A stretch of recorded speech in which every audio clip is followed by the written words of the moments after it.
खबर दुधही से है, जहां पर नगर पंचायत दुधही के अध्यक्ष पद के प्रत्याशी एवं पूर्व प्रधान रामेश्वर सिंह ने बताया कि मैं जनता के सम्मान के लिए चुनाव लड़ रहा हूं। अभी तक ऐसा ही देखा गया है कि इस चुनाव के दौरान प्रत्याशियों के द्वारा बड़े बड़े वादे किए जाते हैं। जैसे ही चुनाव में वह लोग जीत हासिल करते हैं, उसके बाद लोगों को पहचानते भी नहीं हैं। मैं अपने क्षेत्र में जनसंपर्क कर रहा हूँ। इसी कड़ी में हमारे संवाददाता विकास तिवारी से उन्होंने खास बातचीत की। आइए देखते हैं दुधही से सहयोगी मनीष तिवारी के साथ विकास तिवारी की खास बातचीत। एक टीम दुधही नगर पंचायत में उपस्थित है और तमाम मुद्दों पे बात करने के लिए हम उपस्थित हैं। आपको सबको पता होगा, मुझे नहीं सबको पता होगा कि दुधही जो है अब नगर पंचायत घोषित कर दिया गया है। शासन की तरफ से नगर पंचायत घोषित कर दिया गया है। तो चुनावी भले टाइम कुछ बाकी हो, लेकिन चुनावी सरगर्मी लेके जनता भी सजग है और जनता में कई प्रत्याशियों को होर्डिंग पोस्टर के बाद चर्चाएं भी चल रही है।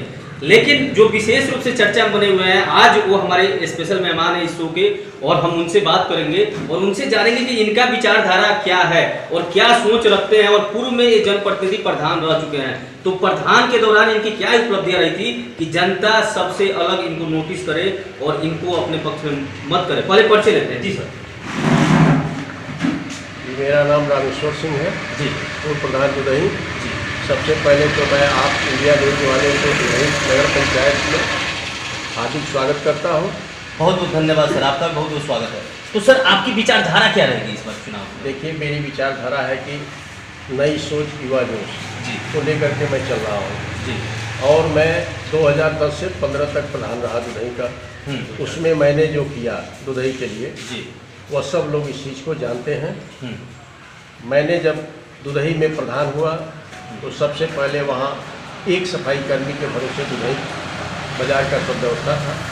आते ही मैंने 3 सफाई कर्मी की नियुक्ति किया और अपना ट्रैक्टर ट्राली से कूड़ा का निष्पादन कराया और परमानेंट दुधही की नालियों की हर 6 महीने की सफाई कराता रहा और दुधही में एक बेहतर व्यवस्था देने का काम किया।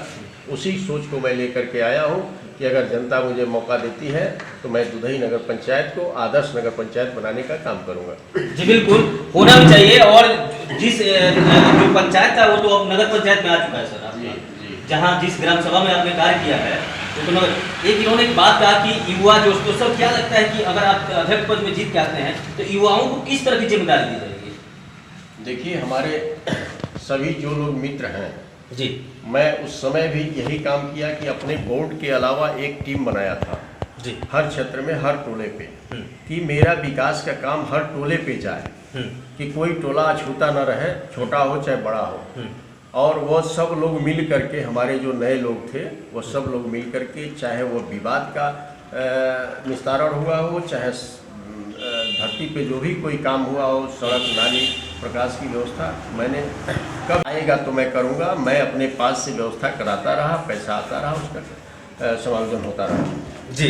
तो मतलब युवाओं को टीम में रखा जाएगा सर जी एकदम। और सर एक चीज़ और आपके बारे में सुना गया है कि प्रतिदिन 100-150 लोगों का एक दरबार लगता है जहां जन शिकायतें सुनते हैं और संबंधित अधिकारी के पास जाकर उनको उन समस्याओं से निजात दिलाने का भी कार्य करते हैं। एक अपडेट मैं भी देना चाहूँगा कि सांसदों का भी जो भवन मिला हुआ है वहाँ 20 से 25 लोग से ज़्यादा नहीं बैठ सकते हैं। जो दिल्ली में अक्सर हम लोग इंटरव्यू लेते हैं, आप लोग देखते होंगे, तो वहाँ भी 20 से 25 फरियादी एक साथ बैठकर अपनी फरियाद सुना सकते हैं। लेकिन बहुत बड़ा अपडेट है, 100-150 लोग डेली आते हैं, सुबह मॉर्निंग में उनकी फरियाद सुनी जाती है और संबंधित अधिकारी को बोली जाती है। तो सर इतनी समाज सेवा कैसे? देखिए, मैं जब प्रधान हुआ तो पहली बार मैं 2005 में चुनाव लड़ा जी। 2005 में मैं चुनाव हार गया। तो मुझे लगा कि मुझे समाज में रहना चाहिए और समाज के लोगों की भला करनी चाहिए। मैं लगातार समाज में चला, लोगों के बीच में रहा। जैसे जो पंचायती व्यवस्था है कि गांव में बैठ करके किसी मामले को निस्तारण कराया जाए, समस्या का समाधान कराया जाए, पंचायत करके मामले को हल किया जाए, उसको मैं करता रहा। इसके वजह से लोगों का प्यार मेरे प्रति बढ़ता गया। और ये आप मेरे वहाँ गए होंगे, मेरे दरवाजे पे देखे होंगे कि मैं परमानेंट जब घर रहता हूँ, केवल सोने के समय घर में रहता हूँ, बाकी हमेशा बंगले में रहता हूँ। और जो भी आता है उसकी बात मैं सुनता हूँ और भरसक मैं प्रयास करता हूँ कि कम से कम उसको चलना पड़े, उसका काम जल्दी से जल्दी हो जाए। इसी को लेकर के मैं काम करता हूँ और सबके साथ रहता हूँ। और इस क्षेत्र को तो सर आपने सींचा है, बहुत दिन से जानते हैं, यहाँ आपने खेला कूदा है। तो अभी लगता है जब जनसंपर्क कर रहे हैं तो किन किन चीज़ की कमियाँ दिख रही है सर, जिसको प्राथमिकता स्तर पर ठीक किया जाएगा? देखिए अभी हम लोग ग्राम पंचायत में थे, जी अब हमारा नगर पंचायत हुआ है, ओपन नगर पंचायत हुआ है। क्षेत्र बड़ा हो गया। जी, तमाम काम है जो ग्राम पंचायत में नहीं हो पाती है। जैसे मान लीजिए कि उसका बजट सीमित होता है, जी बिल्कुल। इसके वजह से बड़ा काम नहीं हो पाता है, छोटा छोटा काम होता है। अब तो नगर पंचायत हो गया है, तो इसमें विस्तार भी है और पैसा भी है और हर चीज़ है, तो बहुत अच्छा से काम हो जाएगा, इसमें कहीं कोई दिक्कत नहीं है। जी, और जनता से क्या कहना चाहते हैं सर? इतनी समाज सेवा आपने किया है तो जनता से भी तो कुछ उम्मीद रखते हो? अब देखिए जनता से तो उम्मीद है जी कि यहाँ पे कुछ लोग चुनाव लड़ रहे हैं, जी जिन लोगों की सोच है कि केवल छोटी राह से बड़ी मंजिल पा जाए, उसी राह से दारू शराब पैसा रुपया बांट करके हिंदू मुसलमान और जाति पात में बांट करके लोग वोट लेना चाहते हैं, जो मेरे बस की बात नहीं है। मैं ये नहीं कर सकता, सबके साथ रहता हूँ और मैं उम्मीद भी करता हूँ कि यहाँ दुधई की नगर पंचायत की जनता मुझे आशीर्वाद देगी।